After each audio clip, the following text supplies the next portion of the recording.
اللہم صلی علی محمد۔ بسم اللہ والحمد للہ والصلاة والسلام علی رسول اللہ۔ السلام علیکم ورحمۃ اللہ وبرکاتہ۔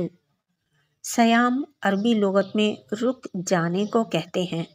شرعاً اس کا مفہوم ہے کہ کھانے پینے اور دوسری روزہ توڑنے والی چیزوں سے طلوع آفتاب سے لے کر غروب آفتاب تک بچا جائے۔ سیدنا ابو ہریرہ سے روایت ہے کہ نبی کریم صلی اللہ علیہ وآلہ وسلم نے فرمایا، جب رمضان کا مہینہ آتا ہے تو جنت کے دروازے کھول دیے جاتے ہیں اور دوزخ کے دروازے بند کر دیے جاتے ہیں اور شیطان کو زنجیروں میں کس دیا جاتا ہے۔ یہ صحیح بخاری کی حدیث ہے 3277۔ اس حدیث میں رمضان کی فضیلت کا بیان ہے، اس لیے کہ جب آدمی نے روزہ رکھا اور گناہوں سے بچا تو پھر رحمت الہی جوش میں آتی ہے اور جنت کے دروازے کھل جاتے ہیں، شیطان قید کر لیے جاتے ہیں۔ ہم اکثر دیکھتے ہیں ایسے بے نماز لوگ جو پہلے کبھی بھی نماز نہیں پڑھتے تھے، وہ لوگ رمضان میں نماز شروع کر دیتے ہیں، روزے رکھتے ہیں، تو یہ بھی دلیل ہے شیطان کے قید ہونے کی، اور یہ سب رمضان کی برکت کی وجہ سے ہوتا ہے۔ اللہ تعالیٰ فرماتے ہیں کہ روزہ میرے لیے ہے اور اس کی جزا بھی میں ہی دوں گا۔ روزہ کو اللہ تعالیٰ نے اپنی طرف اس لیے نسبت کیا ہے کہ دوسری عبادات جیسے نماز، زکوٰۃ اور حج، ان میں ریاکاری ہو سکتی ہے لیکن روزہ میں نہیں، جب تک روزہ دار خود ظاہر نہ کر دے۔ اسی طرح افطاری کے بعد کی ایک مسنون دعا ہے اور وہ دعا یہ ہے، ذهب الظمأ وابتلت العروق وثبت الاجر انشاء اللہ۔ پیاس چلی گئی اور رگیں تر ہو گئیں اور اگر اللہ نے چاہا تو اجر ثابت ہو گیا۔ یہ حسن حدیث ہے، سنن ابو داؤد کی 2357۔ یہ دعا افطار کے بعد کی ہے۔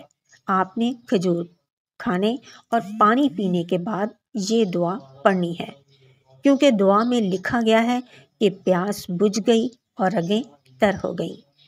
سحری کی کوئی بھی دعا سنت سے ثابت نہیں، کیونکہ سحری کا معاملہ نیت سے ہے اور نیت دل کے ارادے کو کہتے ہیں۔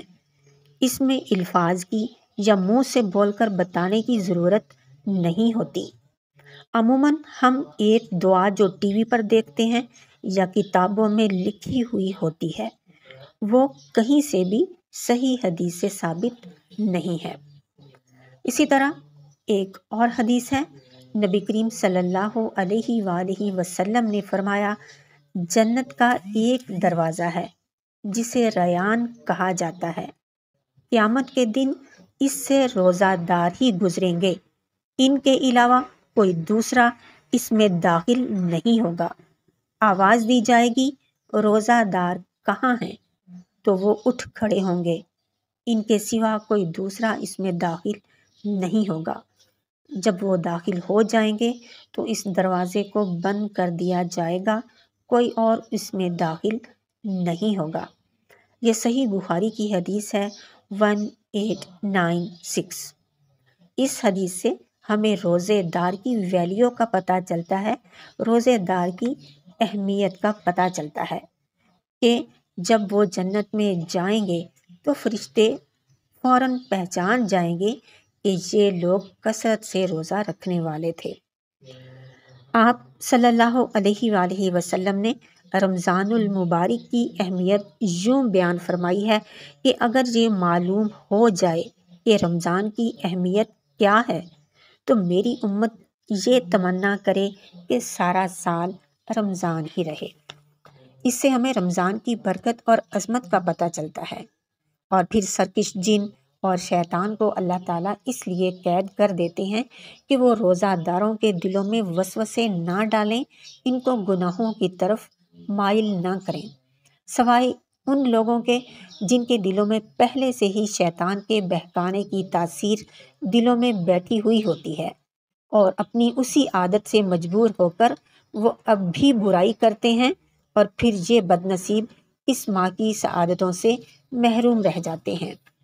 شام کے وقت روزہ افطار کرتے ہوئے ان کے منہ سے اٹھنے والی بو اللہ تعالیٰ کے ہاں مشک کی مہک سے بھی زیادہ پسندیدہ ہے۔ روزہ دار کو 2 خوشیاں حاصل ہوتی ہیں، ایک خوشی افطار کے وقت کہ روزہ پورا ہوا اور بھوک اور پیاس کا غلبہ دور ہوا، اور دوسری خوشی جب وہ اپنے رب سے ملاقات کرے گا تو اس وقت پھر وہ اس کا اجر دیکھے گا اور خوش ہو جائے گا۔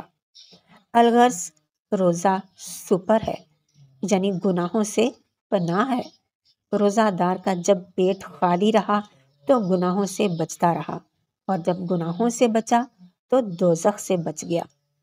اللہ رب العزت ہم سب کو اس ماہ مبارک کی سعادتیں سمیٹنے کی توفیق عطا فرمائے۔ السلام علیکم ورحمۃ اللہ وبرکاتہ۔